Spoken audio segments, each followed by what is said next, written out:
যে যেমন তার বন্ধু হবে তেমন। হ্যাঁ না বলে হযরত মূসা নবীনা আলাইহিস সালাম জিজ্ঞাসা করছে আল্লাহ, বলে কি? বলে জান্নাতে আমার বন্ধু কে হবে? আল্লাহ বললেন কসাই। মূসা বলে আল্লাহ ওইরকমই তুমি আমার সঙ্গে হুটহাট করে বলো, যখনই বলি উত্তর দাও, একটু ভেবে দাও না।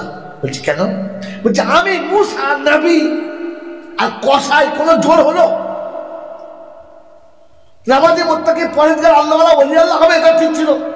কসাইয়ের সঙ্গে আমার জোর করলে? আল্লাহ পাক বলেছে কওলুনা ফাসল, আমি যা বলেছি ওটাই ফাইনাল।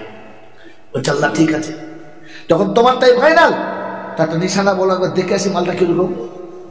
এই মোড়া কাটা লোকেরা, মানুষ শোনেন, মানুষ হলে শোনেন। তো মূসা জিজ্ঞাসা করছে তা একটা নমুনা বলো, দেখে আসি সে কি করে আমার জান্নাতের সঙ্গী হলো। ঠিক আছে যাও, ঠিকানা বললেন, চলে গেলেন। মূসা গিয়ে দেখে সত্যি হ্যাঁ মোড়ের মাথায় গোশের দোকান। জিজ্ঞাসা করছে ওই লোকটা কে? যে গোশ বিক্রি করছে। তাই? হ্যাঁ। গোটা গায়ে রক্ত লেগে ছড়িয়ে গোশের টুকরো লেগে গোশ কেটে কেটে কেটে কেটে বিক্রি করছে। গোটা গরু সারাদিন বিক্রি করে বসে দেখছে। মাগরিবের একটু আগে এক টুকরো সুন্দর গোশ আলাদা রেখেছে। মাগরিবের একটু আগে গোশটাকে ভালো করে কুচে কিমা বানিয়েছে, প্লাস্টিকে ভরে ঝোলাতে ভরেছে, সব গোশ বিক্রি করে দিয়েছে। দরজা বন্ধ করছে। মূসা কাছে গিয়ে বললেন আসসালামু আলাইকুম ওয়া রাহমাতুল্লাহি ওয়া বারাকাতুহু। তো কসাই বলছে ওয়ালাইকুম সালাম, কি খবর? বলে আপনার ঘরে আজকে দিনটা মেহমান হবো মনে করছি, হওয়া যাবে? বলছে নিশ্চয়ই হওয়া যাবে, অবশ্যই হবে, কিন্তু আমার একটা শর্ত আছে। বলে কি? বলে আমি সোজা এখান থেকে বাড়ি যাব না, রাস্তায় আমার একটা কাজ আছে, ওই কাজটা সেরে বাড়ি যাব, আপনাকে আমার সঙ্গে ততক্ষণ থাকতে হবে। বলে হ্যাঁ ঠিক আছে চলুন। দুজন গল্প চলেছেন, বাজার ছেড়ে গ্রাম, গ্রাম ছেড়ে আরেক গ্রাম। একবার শেষ প্রান্তে গিয়ে দেখে ছোট্ট একটি ঝুপড়ি মতো ঘর, কিন্তু ঘরটা বড় সুন্দর, পরিষ্কার পরিচ্ছন্ন, টিপটপ।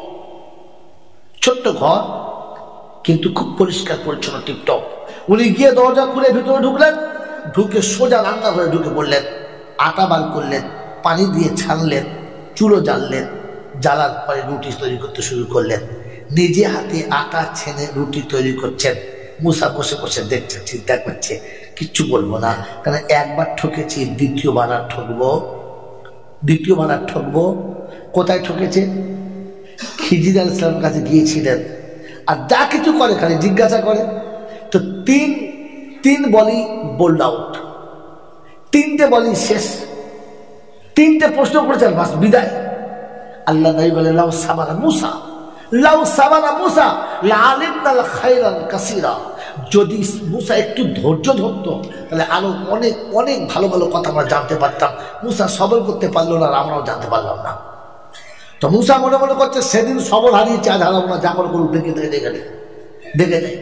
দেখলেন রুটি তৈরি হলো, সুন্দর গোশ বার করে, সেই গোশটা বার করে সুন্দর করে কিমা রান্না করলেন, দস্তরখানা পাতলেন, পানি রাখলেন, খাবার রাখলেন। এরপরে ঘরের ভেতরে গেলেন। একটা বৃদ্ধা মহিলা, থুরথুরে বুড়ি, মুখে একটাও দাঁত নেই, চোখে ভালো করে দেখতে পায় না, চোখ অটোমেটিক বন্ধ হয়ে যাচ্ছে, মাঝে মাঝে চোখ খুলে দেখতে হচ্ছে। চুলগুলো পেকে সাদা হয়ে গেছে, শরীরে শুধু হাড় আর চামড়া ছাড়া একটুকু মাংস আছে কিনা বোঝা যাচ্ছে না। এরকম বুড়িকে আদর করে তুলে বাইরে নিয়ে এসে বসালেন, আর নিজের সিনার উপরে হেলান দিয়ে মাসুম বাচ্চার মতো বসালেন, আর বসে রুটির টুকরো ছিঁড়ে ওই তরকারিতে ডুবিয়ে নরম করে মুখে দিচ্ছে, আর চিবিয়ে চিবিয়ে লড়িয়ে লড়িয়ে মহিলা খাচ্ছেন। পেট ভরে খাওয়ানো হয়ে গেছে, কিমাটাও খাইয়েছে, গোশটাও খাইয়েছে, মুখটা সুন্দর করে মুছিয়ে দিয়েছে, বিছানা ঝেড়ে পরিষ্কার করে আদর করে কোলে করে শুইয়ে দিয়েছে। ভালো করে ঘরটা ঝেড়ে দিয়ে যখন চলে আসছে, বৃদ্ধা মহিলা হাত তুলে কি যেন বললো, ওটাও দেখেছে। এরপরে বার হয়ে বললেন চলো ওই পাড়ার শেষে আমার বাড়ি, ওখানে আপনাকে গিয়ে খানা খাওয়াবো, চলুন আমার বাড়ি চলুন। রাস্তায় যাচ্ছে, বলছে কিছু মনে না করে তো কথা বলবো। বললে কি? বলে যে মহিলাকে আপনি রুটি করে খাওয়ালেন, মহিলাটা কে? তো কসাই বলছে ওইটা হচ্ছে আমার মা। সকালে ঘুম থেকে উঠি, ব্রাশ করে পরিষ্কার হই, ছুটে মার কাছে আসি, মাকে সুন্দর করে পরিষ্কার পরিচ্ছন্ন করি, মায়ের কাপড় পাল্টে দিই, মায়ের বিছানা পাল্টে দিই, মাকে সুন্দর করে পরিষ্কার বসিয়ে দিই, মাকে প্রথম চা করে খাওয়াই, মা বসে তখন আমি বাড়িতে গিয়ে চা পান করি, তার আগে না।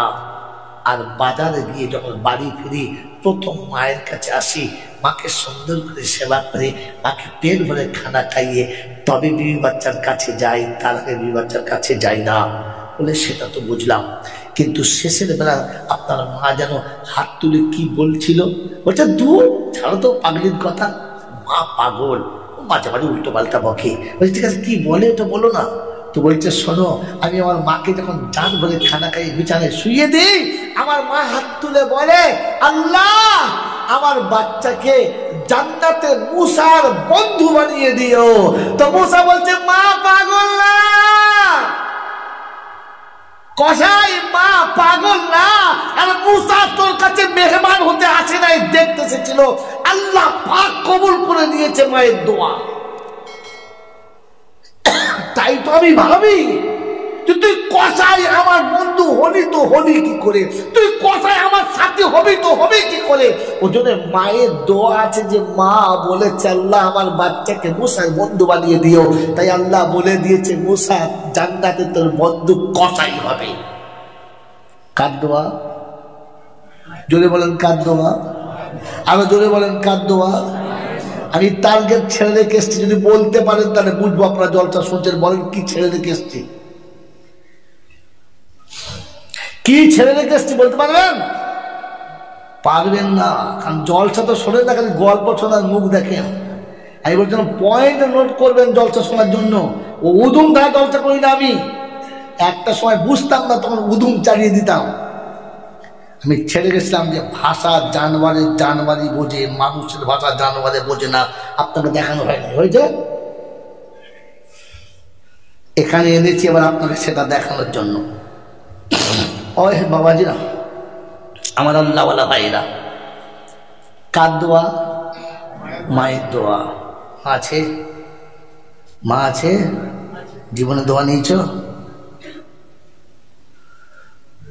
যে সন্তান তার মায়ের দোয়া নেয় নাই, রাস্তায় লোকে দোয়া নেয়, জানবেন এই জানোয়ারের আরেকটা কোয়ালিটি।